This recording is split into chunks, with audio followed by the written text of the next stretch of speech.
ഇപ്പൊ ഈ ഒരുപാട് ഇപ്പൊ നമ്മുടെ ഈ ഒരു 2K ജനറേഷനിൽ പറയുകയാണെങ്കിൽ സെറ്റ്സ് എന്ന് പറയുന്ന സംഭവം രണ്ട് വിത്ത് ബെനിഫിറ്റും നിങ്ങള് ബിഫോർ മാരേജ് ചെയ്യാൻ പ്രൊട്ടക്ഷൻ ഉപയോഗിക്കാം. പ്രൊട്ടക്ഷൻ ഉപയോഗിക്കാനും കുഴപ്പമൊന്നുമില്ല. അല്ല ഈ ഫ്രണ്ട്സ് ആയിട്ടുള്ള സെറ്റ്സ് നല്ല പ്രൊട്ടക്ഷൻ ആണ് ഉപയോഗിക്കാൻ കുഴപ്പമില്ല. പ്രഗ്നന്റ് ആയാലും കുഴപ്പമുള്ളൂ. പ്രൊട്ടക്ഷൻ ഉപയോഗിച്ച് കുഴപ്പമൊന്നുമില്ല. പ്രഗ്നന്റ് ആയാലും കുഴപ്പമില്ല. ഇത് അമേരിക്കയിലും മറ്റേ ഫോറിൻ കൺട്രീസിലെല്ലാം ടീനേജ് ആകുമ്പോഴേക്കും അവര് പ്രൊട്ടക്ഷൻ അവർ ചെയ്യില്ല.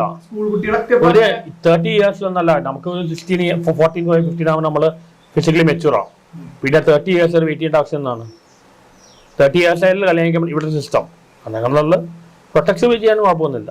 പ്രഗ്നന്റ് ആകരുത്. ആർക്ക് എന്ത് വേണേ അല്ല, അവർ 14-15 വയസ്സാകുമ്പോൾ ഫിസിക്കലി മെച്ചൂർ ആവും. കാരണം പെണ്ണുങ്ങൾ മെച്ചൂർ ആവും. പിന്നെ 30 വയസ്സ് വെയിറ്റ് ചെയ്യണ്ടേ? പിടിച്ചില്ലേ കുഴപ്പമൊന്നുമില്ല. ഫോറിൻ കൺട്രീസിൽ നടക്കുന്നില്ലേ? ഇവിടെ ഇപ്പൊ ആര് പീഡിപ്പിച്ചാലും കൊന്നാലും ഈ റേപ്പ് പീഡനം ഇതെല്ലാം വരാൻ കാരണം സെക്സ്വൽ ദാരിദ്ര്യം കൊണ്ടാണ്. കല്യാണത്തിന് മുമ്പ് വിർജിനിറ്റി ലോസ് ചെയ്യുന്നത് ഒരു ശരിയായ കാര്യമായിട്ടോ എന്താണ് അതിന്റെ അഭിപ്രായം? ഇപ്പൊ ഇന്നത്തെ കാലത്ത് വെർജിനിറ്റി ഒന്നും ഇല്ല. പണ്ടൊക്കെയാണ് വെർജിനിറ്റി പറഞ്ഞത്. പണ്ട് കുറച്ചെല്ലാം ഉണ്ടായിട്ടുണ്ടാവും. അതെ, ഇപ്പൊ ഒട്ടുമില്ല. എറണാകുളത്താണ് വെർജിനിറ്റി ഒന്നും ഇല്ല. പിന്നെ എവിടെ ഉള്ളത്? കാസർഗോഡ്, കോഴിക്കോട്, എല്ലാ ഗ്രാമപ്രദേശങ്ങളിലുണ്ടാവും. ഗ്രാമം എന്ന് പറയുമ്പോൾ ഇടുക്കി അവിടെ ഗ്രാമപ്രദേശം അവിടെ കുഴപ്പമില്ലായിരിക്കും. സിറ്റീസിലൊന്നും വെർജിനിറ്റി ഒന്നുമില്ല. സിറ്റീസിൽ ഒരു നിർബന്ധമില്ല. അല്ല, സിറ്റീസിലൊക്കെ കല്യാണം നടന്നാലല്ലേ പറഞ്ഞ ഒരു കുഴപ്പമില്ല. ശാസ്ത്രീയമായി മെട്രോയിൽ പോയ വെർജിനിറ്റി അങ്ങനെ സിറ്റിയിലൊന്നും ഇല്ല. പെണ്ണുങ്ങള് മെട്രോയിലൊക്കെ യാത്ര ചെയ്യുന്നതല്ലേ, അതുകൊണ്ട് ഒരുപാട് കാര്യങ്ങൾ പഠിക്കണം. ഇതെല്ലാം ഇങ്ങനെ പറയുന്നതാണ്. ഏതോ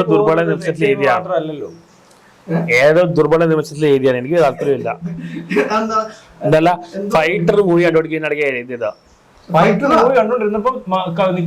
അല്ല, അതല്ല, ഒരുത്തരം അയച്ചു, മെസ്സേജ് അയച്ചു. ഫൈറ്റർ മൂവി കണ്ടുപിടിക്കുകയായിരുന്നു. അതല്ല, ആരും ഒരുത്തരം ഫോട്ടോ അയച്ചപ്പോ ആ സമയത്ത് എഴുതിയാണ്. ഞാൻ ദീപിക പടിക്കോളും ഋത്തിക് റോഷൻ പ്രണയം കണ്ടുപിടിക്കുകയായിരുന്നു.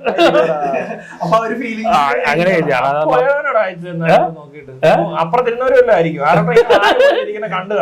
അതല്ല, ദീപിക പടിക്കോളും ഋത്തിക് റോഷനാണ് കോമ്പിനേഷൻ കേട്ടാ. ഞാൻ പറഞ്ഞു നീറ്റാപ്പിലെ കണ്ടായിരുന്നു ദീപിക പടിക്കും പോലെ ഉണ്ട്. ഈ ലവ് സീനെ കണ്ടപ്പോ ആരോടും ഇങ്ങനെ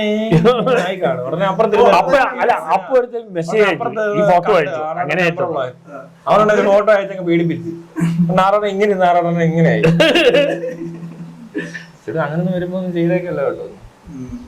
ശിഷ്യനാന്നൊക്കെ പറഞ്ഞിട്ട് ഗുരുവിന്റെ വില ഇന്റർനാഷണൽ ഡീലിംഗ്സ് ഇതിലുള്ളതല്ല, സിലബസിലുള്ളതല്ല കേട്ടോ.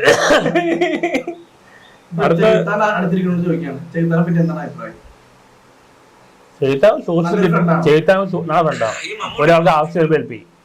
മനുഷ്യത്തുള്ള ആളാണ് പുള്ളി. പാങ്ങളൊന്നും ചെയ്യില്ല. വിളഞ്ഞ സാധനങ്ങൾ വെറുതെ വിട്ടില്ല. വിളഞ്ഞ സാധനങ്ങളാണെങ്കിൽ നന്നായിട്ട് പണി കൊടുക്കും. എന്നെയും പെരേരൊന്നും ചെയ്യില്ല. ഞങ്ങളുടെ പാവങ്ങളെ ഒന്നും ചെയ്യില്ല. അതെ അതെ, പെരേരൊന്നും ചെയ്തില്ല. പുള്ളിക്ക് ബാലയില കിട്ടിയ പുള്ളി തകർത്ത് കളയും. വിളഞ്ഞ സാധനം വാലയ്ക്കെതിരെയൊക്കെ പോസ്റ്റ് ഇടുന്നുണ്ടല്ലോ, എന്തുവാ? അയാൾ ബീരുവാണ്. അയാൾ ഇപ്പൊ ചെയ്താനത്ത് എന്തെങ്കിലും ചെയ്യുമോ? എനിക്കത് മാത്രമേ ചെയ്യുള്ളൂ. വീട്ടിൽ വിളിച്ച് അയാൾ പറയുന്ന മുഴുവൻ കള്ളത്തരമാണ്. ഞാൻ അയാളുടെ മോളുടെ കയ്യിൽ പറഞ്ഞ വീണത്. അത് അവസാനം അമൃത സുരേഷ് പറഞ്ഞില്ലേ, ഭയങ്കര പറയുന്ന മുഴുവൻ കള്ളത്തരമാണ്. Emotional black മെയിലിന്റെ അങ്ങേയറ്റമാണ്. അത് എന്നെ പിരിഞ്ഞു കഴിഞ്ഞു. എന്നെ സെപ്റ്റംബറിൽ പോയല്ലോ. അത് എന്റെ പേരിലിടാൻ നോക്കിയതാണ്.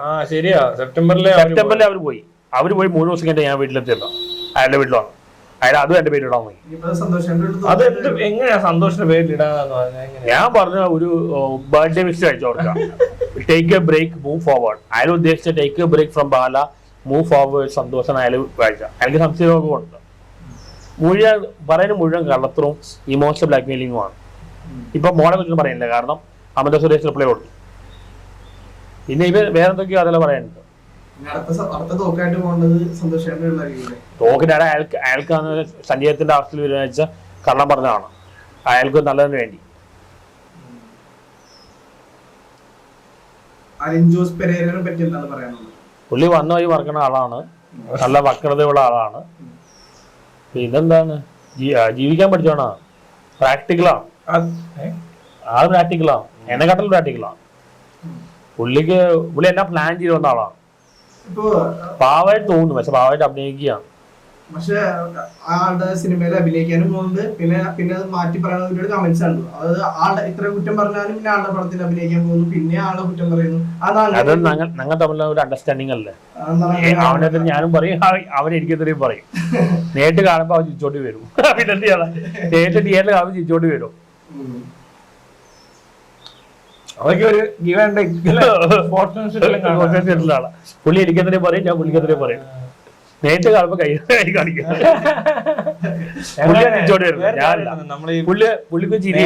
അങ്ങനെയാ, അണികളാണ് ഫൈറ്റ് ആവശ്യമില്ലാത്ത പ്രശ്നങ്ങളിൽ പെടുന്നത്. ആറാട്ടന്റെ ഒരു പ്രശ്നമില്ല, ആ ഒരു സാധനം ആറാട്ടനും പെരേലും തമ്മിൽ. ഓക്കെ, സൂപ്പർ സ്റ്റാർ അല്ലേ? സൂപ്പർ സ്റ്റാർ ആറാട്ടന്. ഞാൻ സൂപ്പർ സ്റ്റാർ ഒന്നല്ല, സൂപ്പർ സ്റ്റാർ സരോജ് കുമാർ എന്നാണ് എനിക്ക് താല്പര്യമില്ല. Mega super star Manoj Kumar, അങ്ങനെ ഒരു പേരിടണം. സന്തോഷ് വർക്കിക്ക് എന്തിടും? എന്താ കമന്റ് അതെ, സൂപ്പർ സ്റ്റാർ സന്തോഷ്.